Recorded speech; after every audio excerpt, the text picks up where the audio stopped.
Well, welcome back, friends, for another big hour of Friday Live on this September 9th, 2022. Great to be back with you. As we said, we've been away for the month of August, a little hiatus, but I'm still Jim.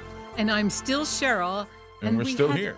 We had a nice hiatus, and it just feels great to be back. You know, you need to take a little time to breathe. Kind of like a European thing. We took off August, all of August. Europe takes off all of August. That's their vacation. At least I slept. I don't know. Don't do the siesta, right? For all of August. Yeah. A staycation, if you will. We were home. Yeah, we really didn't go anywhere. Just when I was doing my program and I was coming to work, we just did Yeah. a little break from our program because we. A little refreshed and renewed, though. So it's great to be back. Thanks for tuning in. And, of course, this hour, we start with our gospel reading for the 24th Sunday in Ordinary Time already. Our good friend, Father Chris Rogers, is here to give his reflection on this Sunday's gospel. And then a little later on, we'll be joined by Kristen Van Uden from Sophia Press to talk about a new book called The Diary of St. Gemma. And I always like learning about saints I'm not that familiar with, so Kristen will be here to talk about St. Gemma and her diary that is available through Sophia Press. And so what we'll do, friends, is we'll start with our gospel reading for this coming Sunday, which is the 24th Sunday in Ordinary Time. And am I correct? I'm looking at this. It is a long gospel, yes. Yeah. Sometimes, and you might see in your missal or Magnificat or whatever you use as your worship aid on Sunday, sometimes there's a short form. This looks like it's just the long form, but we can Only read. because I think I'm not sure if they. Well, of course, the This is prodigal from son US. is this is from USCCB, but the prodigal son is the main part of the gospel. But I think the shorter version didn't have it. But I love the prodigal son. Well, I'm going to read this. Okay. And what was my point? I don't even remember what I was going to say. But anyway, this is one that I feel like we might hear in Lent. A reading from the Holy Gospel according to Luke. Tax collectors and sinners were all drawing near to listen to Jesus. But the Pharisees and scribes began to complain, saying, "This man welcomes sinners and eats with them." So to them he addressed this parable. "What man among you, having 100 sheep and losing one of them, would not leave the 99 in the desert and go after the lost one until he finds it? And when he does find it, he sets it on his shoulders with great joy. And upon his arrival home, he calls together his friends and neighbors and says to them, 'Rejoice with me because I have found my lost sheep.' I tell you, in just the same way there will be more joy in heaven over one sinner who repents than over 99 righteous people who have no need of repentance. Or what woman having 10 coins and losing one would not light a lamp and sweep the house, searching carefully until she finds it? And when she does, she calls together her friends and neighbors and says to them, 'Rejoice with me because I have found the coin that I lost.' In just the same way, I tell you, there will be rejoicing among the angels of God over one sinner who repents." Then he said, "A man had 2 sons, and the younger son said to his father, 'Father, give me the share of your estate that should come to me.' So the father divided the property between them. After a few days, the younger son collected all his belongings and set off to a distant country, where he God bless you. excuse me, where he squandered his inheritance on a life of dissipation. When he had freely spent everything, a severe famine struck that country, and he found himself in dire need. So he hired himself out to one of the local citizens, who sent him to his farm to tend the swine. And he longed to eat his fill of the pods on which the swine fed, but nobody gave him any. Coming to his senses, he thought, 'How many of my father's hired workers have more than enough food to eat, but here I am dying from hunger. I shall get up and go to my father, and I shall say to him, Father, I have sinned against heaven and against you. I no longer deserve to be called your son. Treat me as you would treat one of your hired workers.' So he got up and went back to his father. While he was still a long way off, his father caught sight of him and was filled with compassion. He ran to his son, embraced him, and kissed him. His son said to him, Father, I have sinned against heaven and against you. I no longer deserve to be called your son. But his father ordered his servants, quickly bring the finest robe and put it on him, put a ring on his finger and sandals on his feet. Take the fatted calf and slaughter it. Then let us celebrate with a feast, because this son of mine was dead and has come to life again. He was lost and has been found. Then the celebration began. Now the older son had been out in the field, and on his way back, as he neared the house, he heard the sound of music and dancing. He called one of the servants and asked what this might mean. The servant said to him, Your brother has returned, and your father has slaughtered the fattened calf because he has him back safe and sound. He became angry, and when he refused to enter the house, his father came out and pleaded with him. He said to his father in reply, Look, all these years I served you, and not once did I disobey your orders. Yet you never gave me even a young goat to feast on with my friends. But when your son returns, who swallowed up your property with prostitutes, for him you slaughter the fattened calf. He said to him, My son, you are here with me always. Everything I have is yours. But now we must celebrate and rejoice, because your brother was dead and has come to life again. He was lost and has been found. The Gospel of the Lord. Praise to you, Lord Jesus Christ. Greetings, everyone, and praise be Jesus Christ.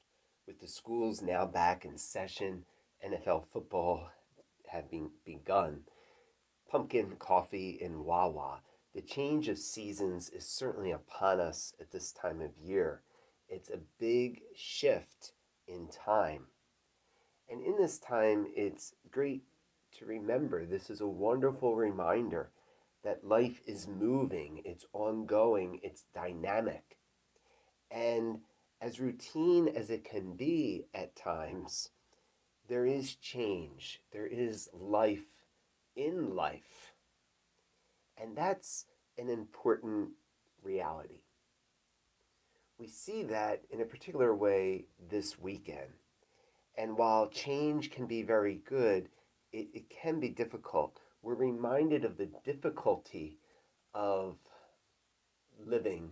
We're reminded of the difficulty and all the change that we've experienced this weekend, especially as we come and remember 9/11, the experience of great loss on that day, having witnessed the face of evil. And in this year C of the church, coming to church this weekend, the readings are all oriented toward loss. We are in Luke 15, and we'll hear about the lost coin, the lost sheep, the lost son. And on this 9/11, that loss is profound.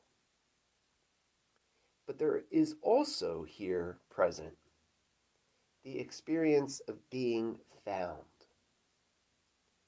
And as we come into all of the changes that are upon us, that's an important thing to note, the experience of being found.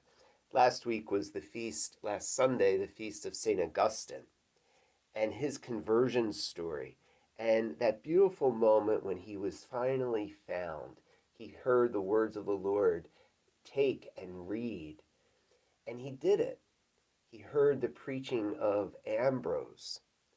And he discovered and wrote so beautifully to God, late have I loved you, O beauty ever ancient, ever true, late have I loved you. You were within, but I was outside. You were with me, but I was not with you. And there was a profound moment when Augustine not only found the truth intellectually, but he knew that he himself had been found by God, who was waiting for him, who loved him, and who redeemed him. Of all of the losses that we experience in life, how beautiful it is when we can be found. Being found by God grounds us, it secures us, it builds us up in new ways, it gives us a future. And so as the activities are underway, a couple questions. What are you finding in your life? At this point in your life, what are you finding about your relationship with God and other people? What are the patterns, the themes? What are you finding? And allow yourself to be found. Sometimes we're scared to be found by God. In the first reading this weekend, we'll hear about the golden calf and the people who have become depraved, God wanting to come down the mountain. It kind of reminds me of my dad wanting to come up the steps after we've been put to bed and we're carrying on. Don't make me come up those steps. Sometimes we're scared of being found. And yet, God did come to us. He does come down to us and for us in the person of his Son, who reveals to us that yes, we stand convicted, but we are loved. Yes, we are sinners, but we've been called and chosen. Yes, we've been lost, but we can be found. And in his finding us, we have a terrific future. In the Song of Songs we hear, I have found the one whom my heart loves. Jesus, the way, the truth, and the life. As we begin this mid-September week, aware of all the changes and all the loss, let us be more aware of the opportunity to be found. May God be with you.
Well, welcome back, friends. Lovely to have you here. Lovely to be back with you on this September 9th, 2022. And a beautiful day it is. Very, very beautiful day. And tomorrow, actually, I'll make a quick announcement because our good friend, I know you have one too, our good friend Father John Butler over at St. Michael's in Long Branch, they will be remembering tomorrow and joining, actually, people from around the country. Tomorrow is the National Day of Remembrance for Aborted Children. And St. Michael's will join on this in this National Day of Remembrance, calling on Catholics and pro-life Americans to honor the grave sites of our aborted brothers and sisters. Solemn prayer vigils are being conducted at grave sites across the U.S. in memory of aborted children. And St. Michael's is encouraging everyone to carry on the spiritual mission of this Day of Remembrance throughout the year by visiting a grave site of aborted children and by offering prayers of mourning and prayers of healing and reconciliation, prayers for an end to abortion. Now, tomorrow, September 10th, 8 a.m., at St. Michael's, there will be a Mass concelebrated by all the parish priests there at the parish, and also several weekend visiting priests with the Mass is going to have music. Beautiful. And the Mass's intention will be for the heavenly rest of aborted children. And this is at St. Michael's in Long Branch, and that's at 800 Ocean Avenue in Long Branch. So all the Mass is being offered this weekend at St. Michael's for aborted babies, but specifically the 8 o'clock Mass on tomorrow, the 10th, will be concelebrated by the parish priest for that intention. So if you'd like to, 8 a.m. tomorrow, if you're over in the Long Branch area, 800 Ocean Avenue, St. Michael's in Long Branch, will have a very special Mass concelebrated tomorrow morning. I didn't realize that was a national day. I didn't either. We learn something on Catholic radio every day, I tell you, yeah. even if we announce it ourselves. That's right. All sorts of things coming up now. It's great to see all the parish activities and events being announced. Don't forget, let's remind people about our bulletin board, because you can click on any day and see what's happening in your neighborhood, maybe across to the next door neighboring diocese. All sorts of things. I think we're back to normal. And I know our parish is very, very busy now. You can go there any morning, noon, or evening, and there's cars in the parking lot. There's people in meeting rooms. So there's all sorts of things going on. So now's the time to let us know what your parish is having, maybe an Oktoberfest, a fall fair, whatever it might be. Right. Parish missions, speakers, let us know. Right. Just go to our website, domesticchurchmedia.org, and up in the upper right-hand corner, it says Bulletin Board. Click on that, and you'll get all the information, submissions that people have given us that we've posted, but you can also post your own. So do take advantage of it. It's free, no charge, and it does let people know, and we do have a lot of hits on that page. People are looking to go and do these things. Especially now. Yeah. And because in the movies, all they're doing is bringing back old things. Like you could see Star Wars again. You could see Beauty and the Beast again. I mean, these things have been out for years and years, and they're just bringing them back to the large screen. They've run out of Hollywood has run out of ideas. Yeah. Yeah, there's nothing new. And then pretty soon with October, it's going to be all those gory horror films. Support your local parish and take part in something spiritual that's going to feed your soul. Especially now in the year of the Eucharist, there are many activities across the miles in the diocese, whether there's talks or maybe an exhibit on Eucharistic miracles. Please let us know that these things are happening because people want to partake in them.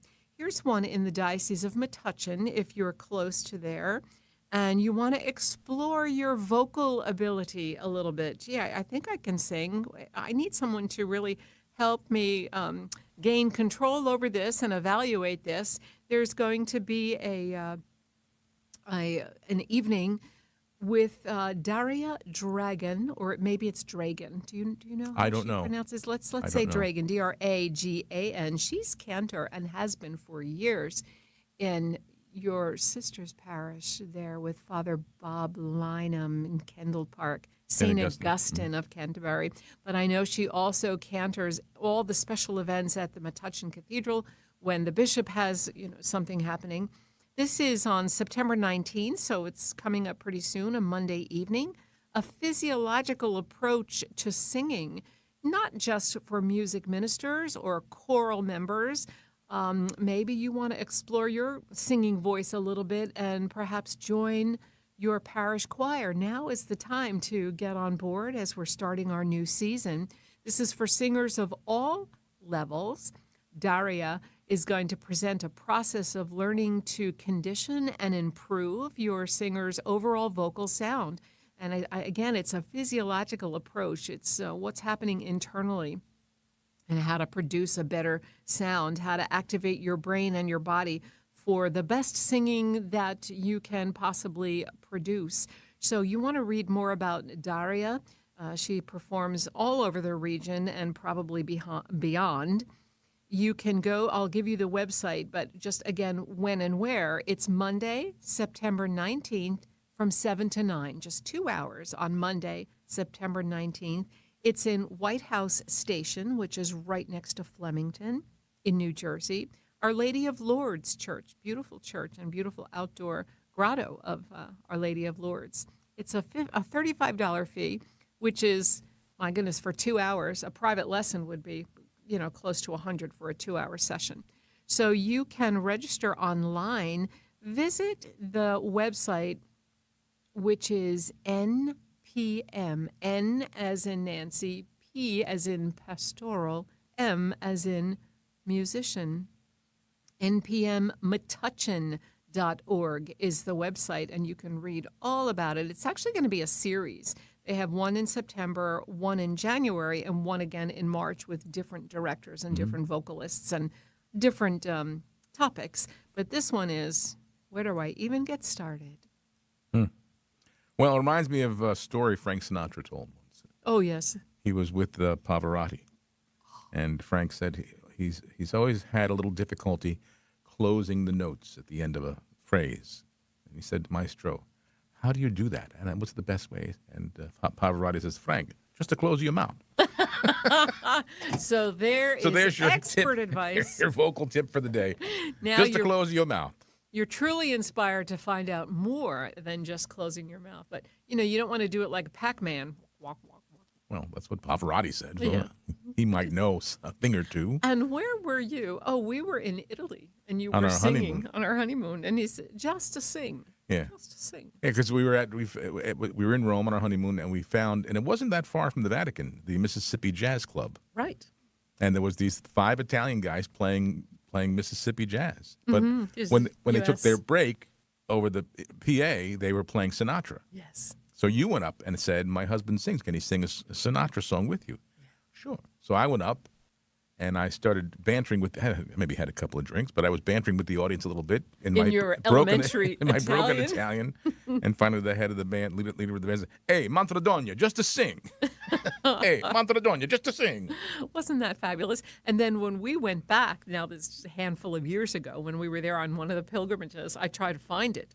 And it turned out it was still there, but under another name.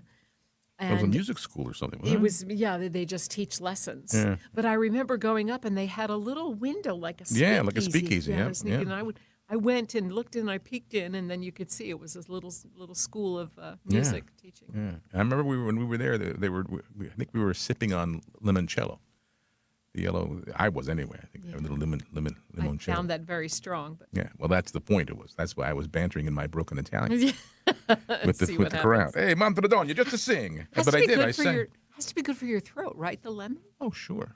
Sure. cuts right through Yeah, everything. yeah. I need that today. Now, of course, we've been away.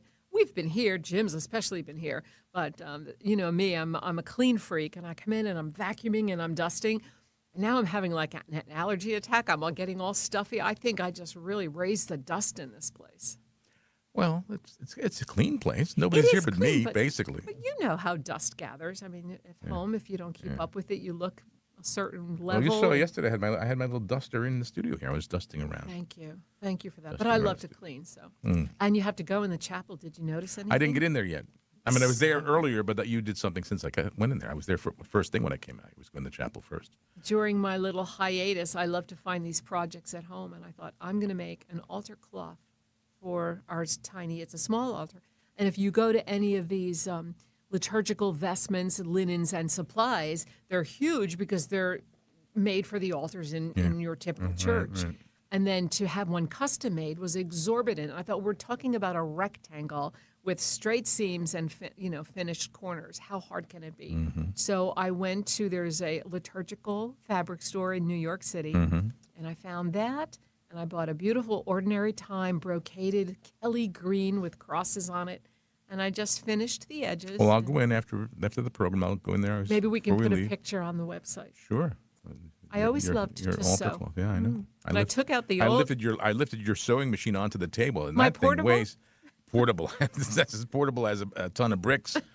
That thing. We needed a forklift to get it up on the and my back, but I did it. That's why I waited till at least you had some healing there. Yeah. My portable machine from 1971. I got that as So it's over 50 years old. a graduation gift for 8th grade. Well, we're going to take a break, and then when we come back, we're going to be joined by our good friend from Sophia Institute Press, Kristen Van Uden, to tell us all about the Diary of St. Gemma. So stay where you are, friends. There's more to come right here on Friday Live.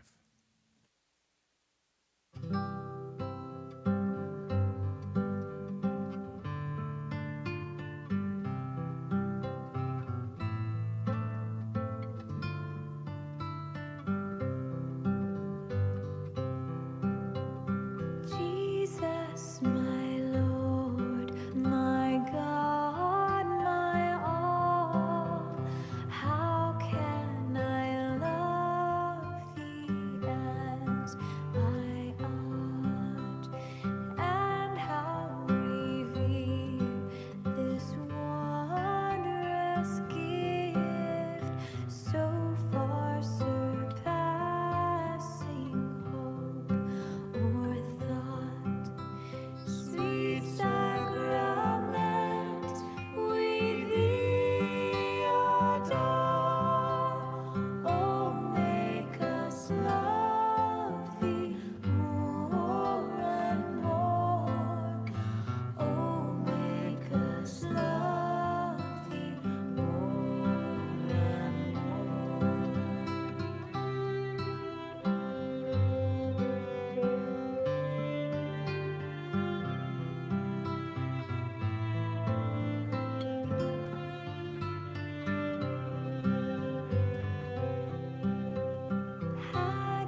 Well, welcome back, friends. And Kristen Van Uden serves as an author spokesperson at Sophia Institute Press. She received her MA in History from the College of William and Mary and her BA in History and Russian from St. Anselm College. She studies the persecution of Catholics under communist regimes and has been featured on a wide range of media platforms, including Coast to Coast AM, the Federalist and the Catholic Faith Network. And she's here today with us to talk about a saint that we want to learn more about, Saint Gemma Galgani. So welcome to the program, Kristen. Hi, Jim. Thanks so much for having me back. Great to have you back. And I have to be honest, I'm not that familiar with Saint Gemma, but Sophia Institute Press has published and put out her diary, the Diary of Saint Gemma. So maybe let's find out a little about this very special saint And how you were able to uncover her. Yes, absolutely. So I was not very familiar with St. Gemma either before this book was published, but she has quickly ascended to one of my most turned to saints and favorite devotions in such a short time. So I was really blown away by her story. And she's one of these contemporary saints. So we do have photographs of her. Mm. She lived from 1878 to 1903. It's very always surreal to see those photos of saints. They're just like us, and we can imitate them in all things. She was a contemporary of St. Therese, and she lived in a little Italian village called Lucca. Throughout her life, she had many mystic visions, which is what she's most known for, many of which are recounted in the book. So she was blessed with visions of Jesus himself, Our Lady, her guardian angel, and who she called Brother Gabriel, who is Saint Gabriel of Our Lady of Sorrows, who was a local Passionist monk from her area in Italy. She was also very strongly felt that she had a call, a vocation to be a Passionist nun. But due to her poor health, she had tuberculosis and also spinal meningitis. And she described having to wear this back brace that had like 34 points of attachment. Sounds like a torture instrument. Right. She was not actually allowed to join the convent. So she lived out her vocation rather in the world. So she lived with extended family after her parents' death. And one of the great challenges she faced was having a family that was pretty hostile to her mysticism, her vocation, and even just her sanctity. So her younger sister particularly would harass her throughout the day, make it impossible for her to pray, to the point where her guardian angel had to actually close her door and block it so she could actually go into ecstasy. Wow. So she is patroness against temptations because of all these temptations she faced in the world, and also because, much like many mystic saints, for example, Padre Pio, she was physically assaulted by demons. So not only did she have these visions of our Lord and Our Lady, but also from the other side. So the demons would come to attack her, harass her, and also tempt her, which was the greatest and most, what she described as the greatest of her crosses was these temptations. Wow. And so she had to fight against them her whole life, too. In the last 3 years of her life, she had this stigmata, and this was temporary for her. It was given to her every Thursday evening to coincide with the beginning of the Passion, with the agony in the garden, and then removed by Jesus himself on Saturday morning. So she died at 25, but quite a lot was packed into her life, even though she rarely left her little town. And it was a very solitary, humble existence, but one that contains great graces. And her diary, I think, is an example to all of us. It seems like there's so much to be gained from her story and her witness. I mean, many of us now, in the times that we're living, we're suffering on many different levels. And the more I talk to people, it amazes me how people are suffering and the trials that they're going through in their life.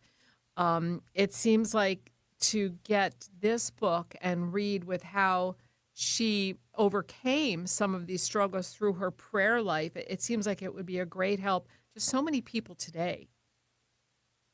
Definitely. She overcame so much, but what's really interesting is that in reading the lives of all the saints, really, when you read them in their own words, it seems as if they were terrible people because they're so quick to accuse themselves of sin and very unforgiving towards themselves as they grow in perfection. So as she overcame all these trials, one thing that she was perfecting was her virtue of humility. And I think this particularly was a really helpful trajectory to read throughout the book. Gemma had self-diagnosed her predominant fault or her predominant sin as vanity and a temptation to worldliness.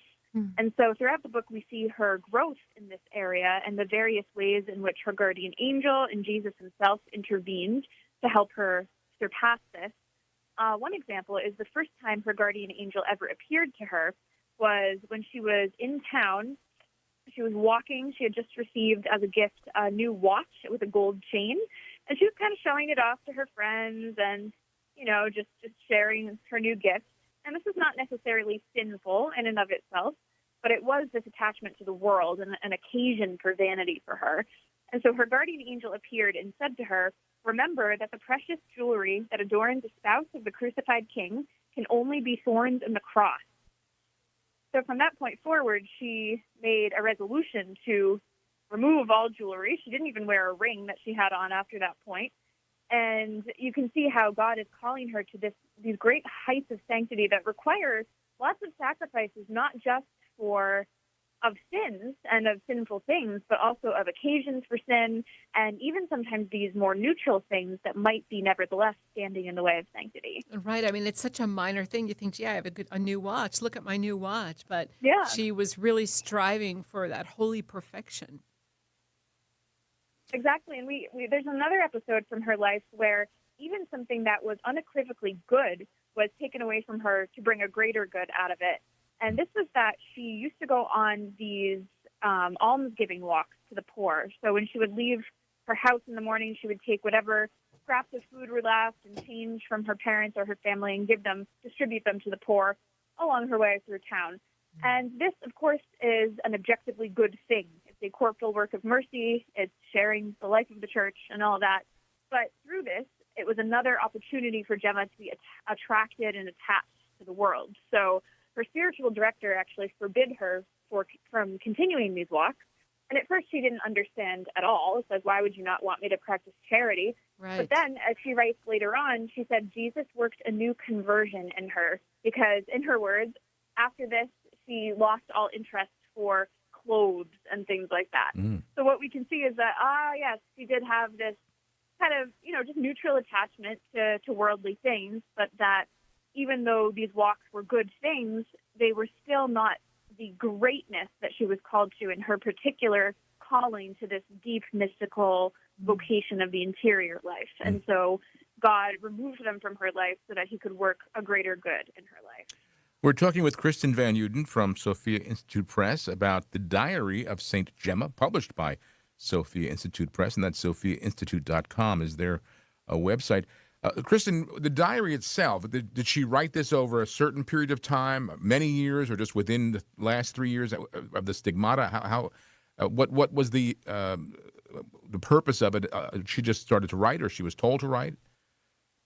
So she began writing it at age 21, and she was ordered by her spiritual director to write it down. So as with many of the saints, St. Therese, again, comes to mind. They think that their lives are not important enough to record, but their spiritual directors, luckily for us, know better and tell them, yes, write this down. This will have a great, effect on souls.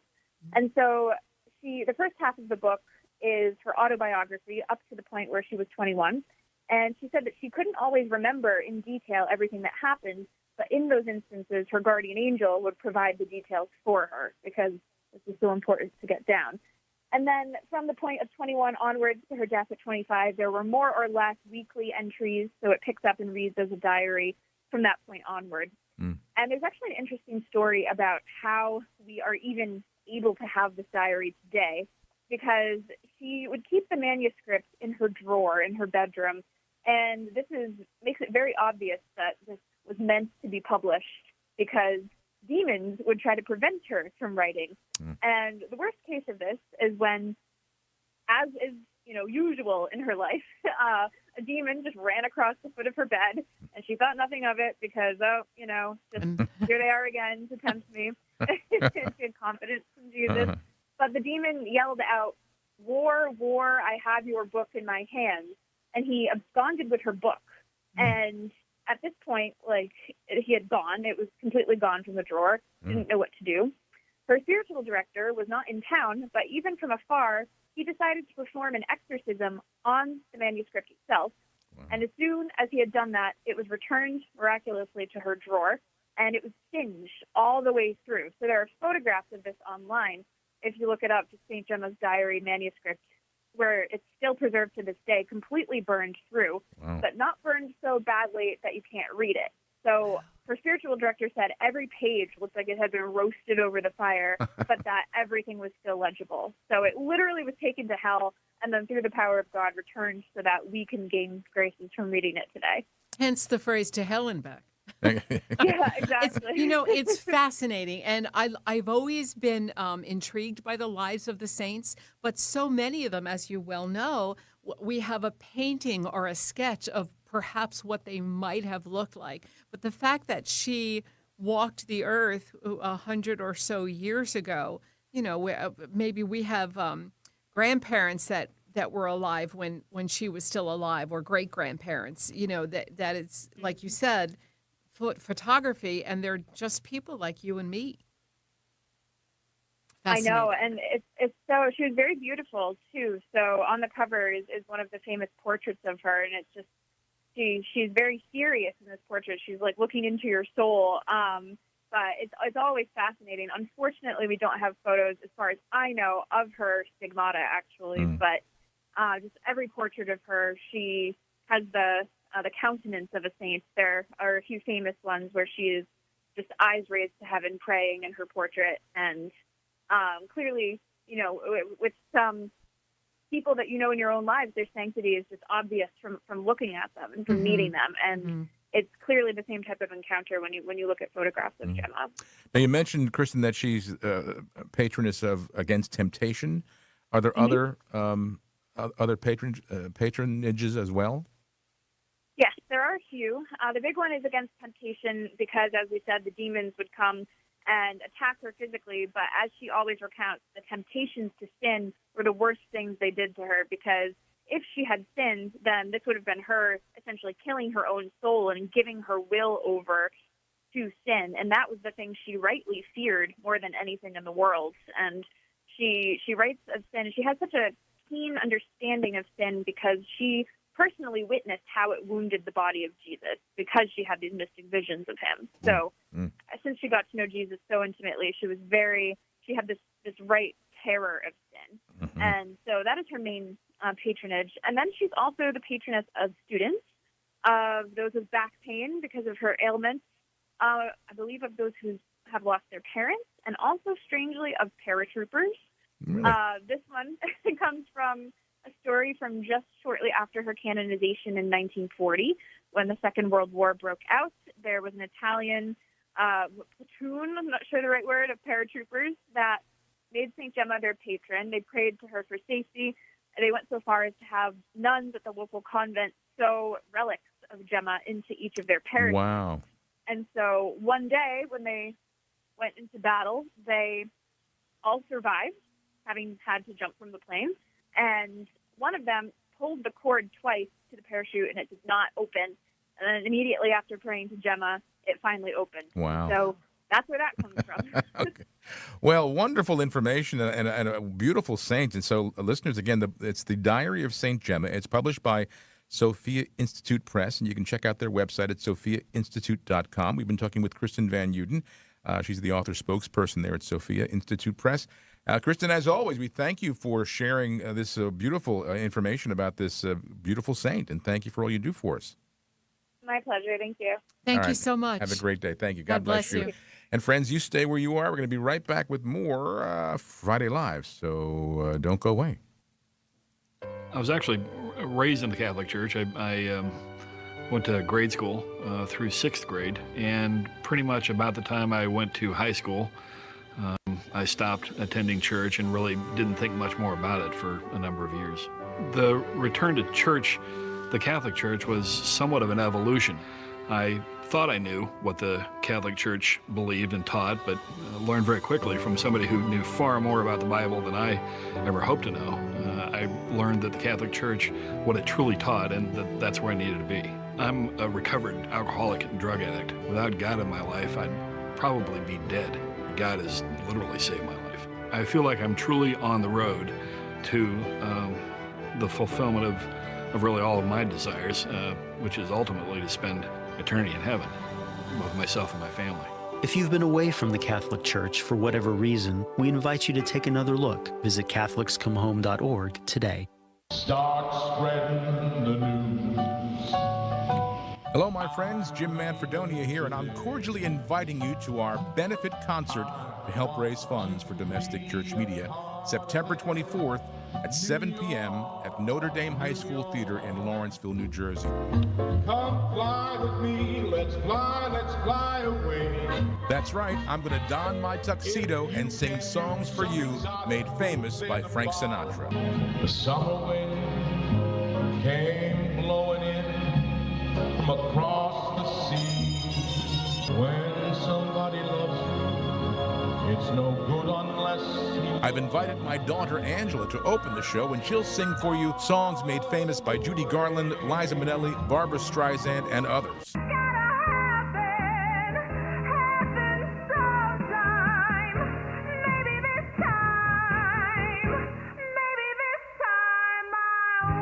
And we'll be backed by the live 19-piece big band, the Summer Swing Orchestra.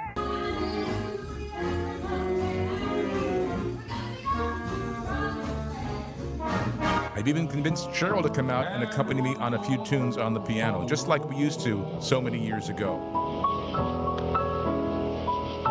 Tickets are $45 for front orchestra, $35 for rear orchestra, and $25 for the balcony, and all proceeds go to support Domestic Church Media. Visit our website and click on the concert banner for all the information and to buy tickets online. Or if you have our free app, check on the lower left-hand corner and click on the concert icon. That's September 24th, 7 p.m., Notre Dame High School Theater in Lawrenceville. I hope to see you there.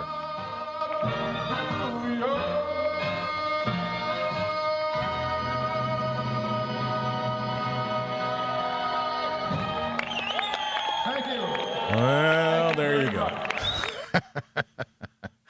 And not only did you invite me, I'm kind of really crashing the party at this point because I'm going to get to play. Yeah, you're going to play with the band all night. Yeah, because the fun. other piano player's not going to be there. So you're going to sit in and be Got to put my jazz fingers on and swing a little bit. It's going to be a fun night. And you know what? We're going to be giving away tickets between now and then on this program. And I'm going to probably do it during the week, too, just to get people excited about coming out. It's going to be a big. We had actually what we're doing is we had a wonderful benefactor who gave us a very significant amount of money to buy tickets with that we can give away to you. So it goes all comes back to Domestic Church Media, but we want to see you there. It's going to be fun. The bishop says he'll be there. He's going to come, and lots of friends and family. So come be a part of a very, very special evening. I'm looking forward to it. And then when it's over, then I get the blues.